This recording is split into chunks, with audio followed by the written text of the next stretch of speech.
incredible name of the Lord our God, and welcome to Can We Talk? Positive, prophetic, and practical. Yes, this is Pastor Eve Rogers of New Dimensions Community Church, located at 1700 West 6th Street here in Greenville, North Carolina, where we are called and commissioned to help empower God's people and advance God's kingdom. I welcome you to this program, Can We Talk? And I'm so grateful and so excited about this opportunity that has been afforded us through Faith Media, TV, and Churches Outreach Network to just come to you, to share with you just our heart of God toward you, especially our sisters, but for all the people, so that we can help educate, inspire, equip, and encourage you to fulfill your purpose in God. I am excited today to be here and to have with us as our very special guest, Diane Taylor, who is the CEO of Tailor Made Publishing. Wow, I can hardly wait to get into that with you. And also joining us today is Adia Rogers. We spoke with Adia on our previous program as a social media marketing manager at East Carolina University here in Greenville. And so she's joining us, and we are going to talk. This is what this program is all about. It's just opening up our hearts and sharing with you all of what God has enlightened us and engaged us in being and becoming the more, so that we realize that we're blessed and we're blessed to be a blessing. So I want to again say welcome to you, Adia, but a special welcome to you, Diane Taylor. And just look at these two beautiful women. Wow. When I grow up, I want to be like, how can I blend the two of you together? But welcome, Diane. Thank you for having me. Thank you for thinking of me. I'm so excited to be here. Bless your heart. Tell us, Tailor Made Publishing, what is that all about? You are the founder and CEO. What does that entail? And then what is the company and this endeavor about for you? Tailor Made Publishing is a full-service book publishing company. Literally, people send us words and we do everything else, from cover design, graphic arts, copyright, illustrations, you name it, we do it. Wow. So they send us books, the manuscript, and we do everything else, from editing to getting it on the shelves of libraries and bookstores. That is our job. Wow, wow. And what is your region, your span of contact? I would love to say just countrywide, but it actually expands beyond that. So anybody, anywhere in the world, literally, could take advantage of our services, because so much of what we do is digital. So once we have words on our laptops or electronically, that's about all we need. Okay. Awesome, awesome. What started this in you? I'd like to think, I know that is a long story. Well, we have a few minutes. We can hear much of it. I'd like to think that it's a part of who I was my entire life, and I just didn't know it. I grew up absolutely loving books. I grew up in a housing project in upstate New York with very poor parents, but who were very strict when it came to learning and being excited about learning. So books have always been a part of who we were. Newspapers have always been a part of who we were. That's what we discussed at our dinner table. And so at 4 years old, I pretty much knew that I wanted to, at that time, take over for Tom Brokaw when he went on vacation. Because if you remember, that was the only time that women could anchor. That's when I grew up. So when I grew up, my intention was to take over for Tom Brokaw when he went on vacation. And I set my life up to do that. So I volunteered in high school. I created a page for youth in our city newspaper.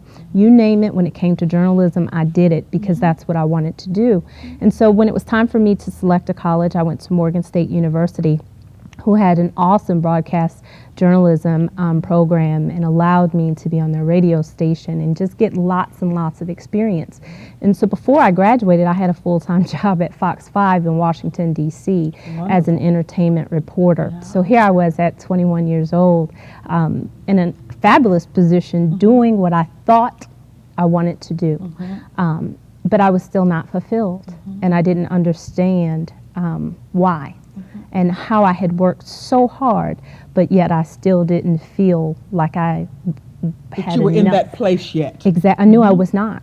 I knew I wasn't. And it really kind of created a discomfort in me because I had worked so hard for something and then I got it. And then I wasn't happy with it. So it's almost like a kid in a candy store, and then you say, but they still don't have what I like.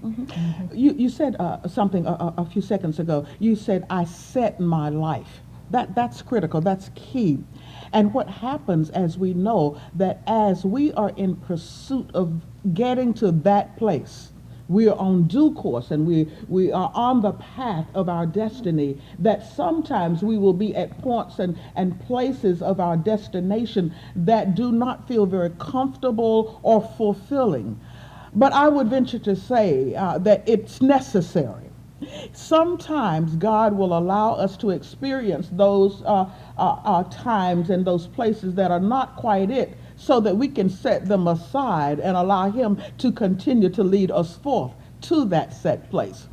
Here again, one of our favorite scriptures is Romans 8:28, and everybody knows that, but it is so vital to us living our lives and fulfilling our purposes and our passions, where it says that God works all things together for the good of them who love the Lord and who are the called according to His purpose. But as we walk and sojourn in this life, there are times when we'll have some stumbling blocks. We'll have some rough spots and rough places, and this doesn't, Lord, I don't like the way this feels. Well, he understands that, but He brings us to a greater realization that He is in control and that He is continuing to move you, to lead you forward. So as you set your life and you are continuing, what happens next? When are you beginning to really get refocused and see some things come into focus to lead you to the place that you are now? Absolutely. So I quit my job. Okay. Oh yeah, quit my job and decided that I was going to go into the public health arena. I had a lot of substance abuse in my family. I knew that I wanted to do something that I was helping people. Yes. So again, you see where I'm going with that. And so I knew that I had obtained some skills, and I also knew that I wanted to help people. So it's starting to come together, but I'm not quite sure how to make it all work. And I ended up in North Carolina, in Greenville, North Carolina, working for an organ and tissue donation agency. Yes. And while I was here, I met my husband, who owns a mental health agency for children. So I thought, oh, this is perfect. This has got to be it. I mean, to be sure, this is it. And then I was in my mid-30s, and I was married, and I had a great job, and I had flexibility, and I had my health, and again, I was uncomfortable. And I remember going to my husband and saying, I know that you want me to work for you. I'm happy to work for you, but I just feel like there's something else. There is more. More. To me. People, there is more. When you're in that place of restlessness, God has allowed you to experience that and to get your hands on that so that you can continue to seek Him and look to Him and pray and listen to Him and wait on Him, because there is more. Yes. So I began to pray, and I prayed for my purpose because I felt like I didn't know what it was. So I prayed, and in that time, literally within that year, an older gentleman by the name of Carl Long came into my office. I did not know him, had never met him. We had mutual friends. He lived in Kinston, and I said, oh, hi, how can I help you? And he said, you're going to write my book. And I politely said, oh, no, sir, no, I don't write books. You know, I can write press releases really well, Yeah. right? Because that's my comfort, but not a book. I don't write books. He said, God told me that you were going to write my book. And I said, but God didn't tell me that I was going to write your book. So when he tells me, then we can chat. And he didn't push it any further. He said, I'll wait. And he did. About a year later, he came to me and said, are you ready to write my book? Oh, no, sir. No, sir, I don't write books. Literally, we went back and forth with this process for 7 years.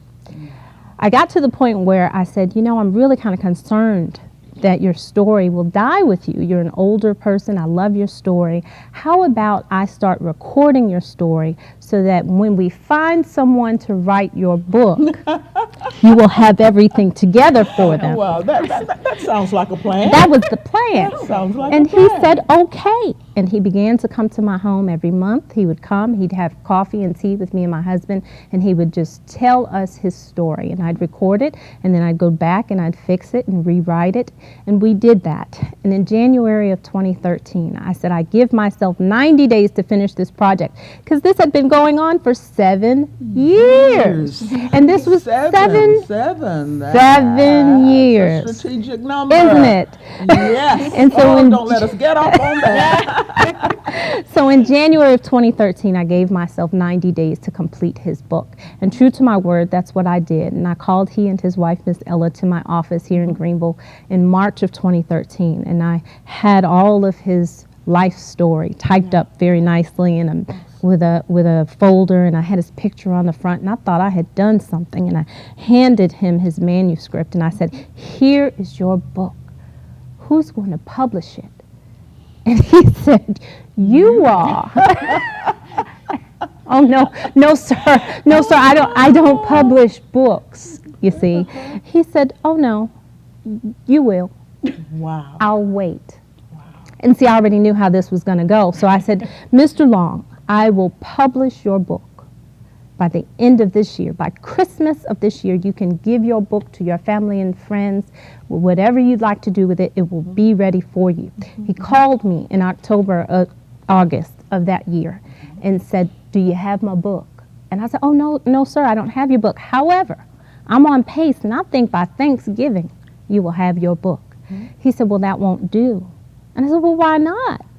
He said, because next month, I and 9 other Negro League baseball players are meeting the President of the United States. Oh, wow. And I'd like to have my book. Wow. And I said, oh, no, sir. Nobody gives their first self-published book to the President of the United States. No, sir, I cannot do this. He said, you can and you will. And that was the first time that he pushed me and said, we're not waiting. You will do this. And I did. And so 4 hours before he was to go to the White House, I and my husband met him on I-95 and gave him 2 copies of his first book. Wow. One for him and one for the President of the United States. Oh my God. It is amazing how God will send a holy push our way to cause us to take another leap of faith into our purpose. Absolutely. It's amazing. As you have been sharing, Diane, I think of the very reason that I'm here and that this program, Can We Talk, Positive, Prophetic, and Practical, is here. There is a gentleman, a powerful man of God, by the name of Pastor Rodney Coles. He mentioned this program to me. We talked a couple of different times about a year ago, and he said to me, Pastor Rogers, I am here to help you do what God has told you to do. He said, God told me that I was to help you. And we talked about this. This has been in my spirit. It's been in fact, it's a part of my spiritual DNA. I've done this kind of thing before, but it's been many, many, many years ago. And I thought that passion and that vision and that focus had sort of dwindled and left me. I said, maybe I can't do this kind of thing anymore. But here we are today. So a few months ago, and I just love the way God uses his people, like he used this precious man toward you. But Pastor Coles just kind of left me alone for several months. He didn't bother me because I was dragging my feet, and I'm still struggling with it. And then just a few months ago, he came back and we said some more, and here we are today.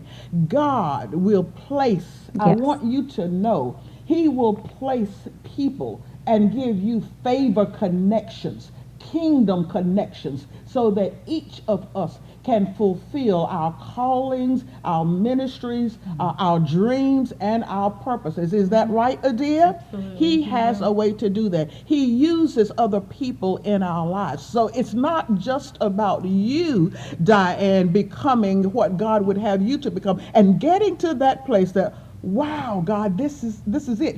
Here we are. Here we are. Me and you, Lord. Amen. But also to be a blessing to someone else. Would you agree? I absolutely agree. And I love this story for that very reason. And as she was telling it, I was thinking of the story of Esther and Mordecai. And how Mordecai pushed Esther because he realized that she had come to the kingdom for such a time as this. And I really see TaylorMade Publishing as being that such a time as this publishing opportunity for people in our region to really tell our stories, because there are stories of faith and breakthrough and overcoming and triumph that really need to be told. And so I'm so glad that you finally said yes. So glad that you finally said yes. That, but we all have those experiences. Right. So don't feel bad.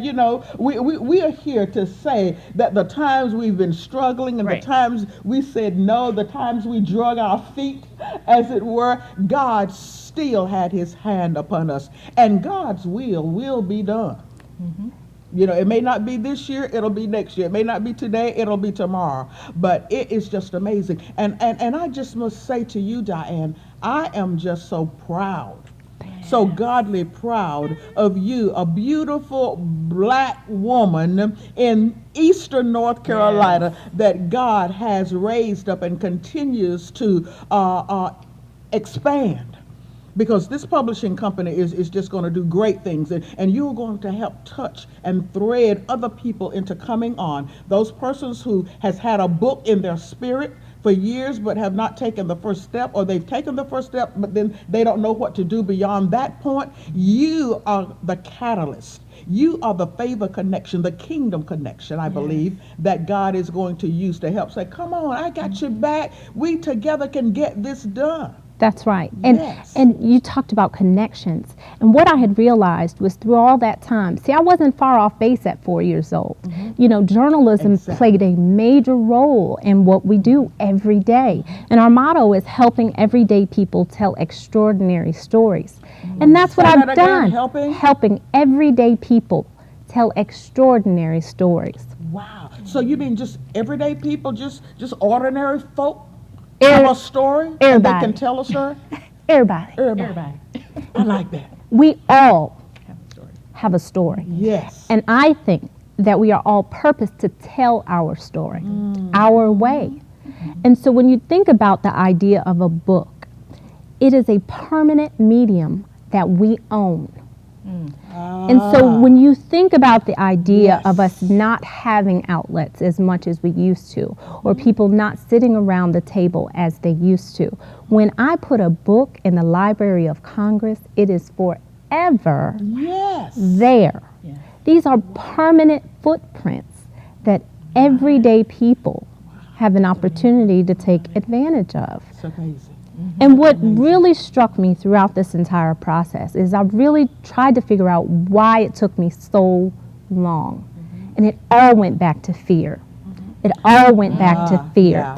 2 Timothy 1 and 7. That's right. He did not give us the spirit of fear, but of power. Power, yes. And he says power first. Yes, right? yes, But that's of right. power. Yes, and then love and the sound mind. Yes. And so for me, when I think about what my overall purpose is, books is just one of the many ways to express to people the power that he has given us. And if we would release our words. Yes. Books are made up of words, concepts, insights, ideas, experiences, and all of that in word has power. Yes. Exactly. Wow. And Yes. a book is powerful. And when Yes, you it leave a is. book for your grandchildren's grandchildren, telling them your story, you owe it to them. So for me, it's helping everyday people tell extraordinary stories. And I feel so free. Oh, wow. Every morning when I wake up, I feel so free. And I want everybody on the planet to feel that freedom of knowing that you are doing exactly what God has called you to do at that particular time. And that to me is priceless. It's just priceless. There is such a freedom when you know that you are walking in the will of God.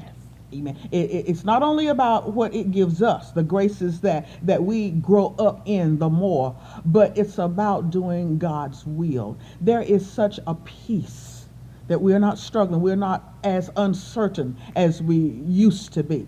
And thus we can go to higher heights. It's the beautiful thing about walking through a door that God has opened to you, that it always leads to other and greater doors. Yes. And so quickly, I'm excited about and that. quickly, our business will be 2 years old in October. We have over 14 authors and I don't know how many titles. So once I shed that and allowed my purpose to really come into my everyday being, it is beyond me. It is so beyond me every day. Adia and Diane, let me ask you this question. To others who are listening to us and watching this and just seeing the grace of God, the favor of God on your lives, and seeing the beauty that it brings from your inner being unto the public, the world, how do you pursue your passion? Most people, even those who realize that they do have purpose, or they do have, this dream, and it just won't leave me. I can't shake it. I can't let it go. It's been 7 years or maybe just 7 months or whatever the case might be. A very key step is to be in pursuit of that. What are just 2 or 3 little tidbits of advice you can give for us to be in pursuit? And that means movement. Like you say, it's not going to just come in and fall in our laps, but we've got to be listening, we've got to be thinking, we've got to be focusing, and we've got to be praying. Well, I didn't mean to share that just like that, but you can come on and repeat that and add to it. Because I'm like, all of that. Okay. But I think that when I hear from women in particular, usually when they're over 30 and they start saying, well, how do you know what your purpose is? The first thing that I always suggest that they do is to revert back to their childhood. And the reason for that is life has a way of beating things out of you.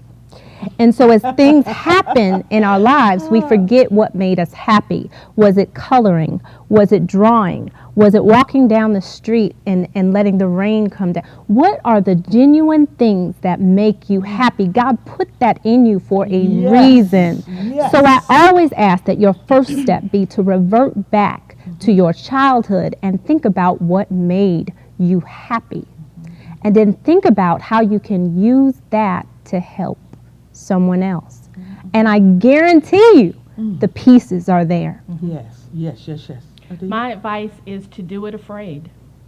Say that again. My advice is to do it afraid. Do it afraid. Yes. You can't wait, in other words, until you think you are completely free of all fear, of all anxiety, the knees shaking at times. I have done many things shaking and trembling, but as soon as I started, the fear left. Wow.